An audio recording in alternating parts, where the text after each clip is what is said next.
And that's another breaking update that we are tracking very closely. Donald Trump has signed an executive order laying the groundwork to slap tariff on goods from countries that provide oil to Cuba.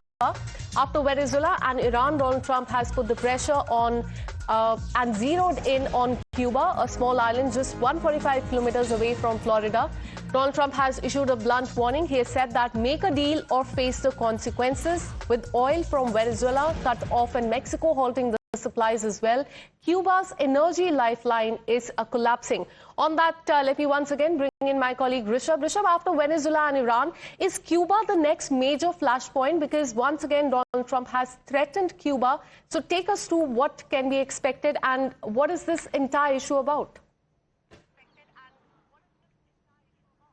Well, no one has forgotten the Cuban missile crisis when the Soviet Union in 1960s placed Soviet missiles in Cuba, in a way bringing the main cities of United States in the missile range of Soviet weapons. And that is something since when things started getting worse for both Cuba and United States and their bilateral relationship. We have seen that how American products have long been, boycotted and even actually stopped from being sold in Cuba. There was a time when Cuba was the only country in the world where Coca-Cola was not even being sold because it was an American product.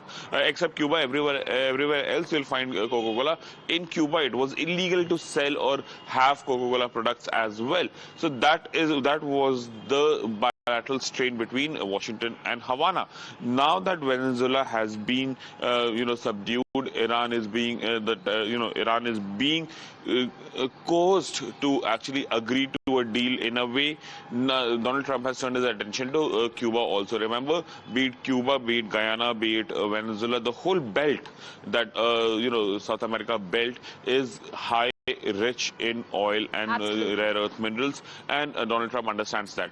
Cuba has been a socialist and a communist country for the longest, and it has been an irritant for Washington for the long. Now Donald Trump wants to clear that irritant as he did in Venezuela. Remains to be seen how things unfold. Venezuela definitely had a surprise element to it. Now every country knows that what US can do, and hence it's not going to be that easy for Donald Trump. So the question is Cuba the next flashpoint? Stay on with us, Rishabh. I'm joined by Patikrit Pain, geopolitical expert. Thanks so much for connecting with us. Another day, another tariff threat that Donald Trump has given, not just on Canada, but this time also on Cuba as well, saying that he would impose and slap tariff on the goods from countries that provide oil to Cuba as well. How do we assess the situation and the threat by Donald Trump? So this, threat is mostly for Mexico, because it's the Mexico which actually started supplying oil to Cuba after the Venezuela operations by Trump, and there was a kind of defiance by the Mexican president that the oil of Mexico belongs to the people of Mexico. So I think even though without naming Mexico, it is not just Cuba which is being targeted, but also Mexico. And it's kind of bizarre what Trump administration is right now trying to do, because this kind of approach, even in the past when America was accused of all kinds of things like hegemony, they never did something as bizarre as this. If this trend continues, then I'm afraid, but that the polarization that the world is moving towards, where there is a strong anti-American sentiment, even within the European Union, which has been the strongest, proponent and ally of United States as part of the transatlantic alliance for the longest period of time since Second World War. Even that has got completely strained. So I don't know whether these are Trump ideas or there are people behind it who actually want it to be done.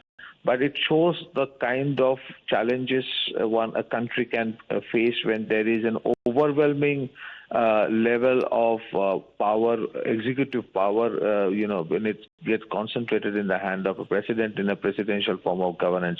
Cuba will not be easy.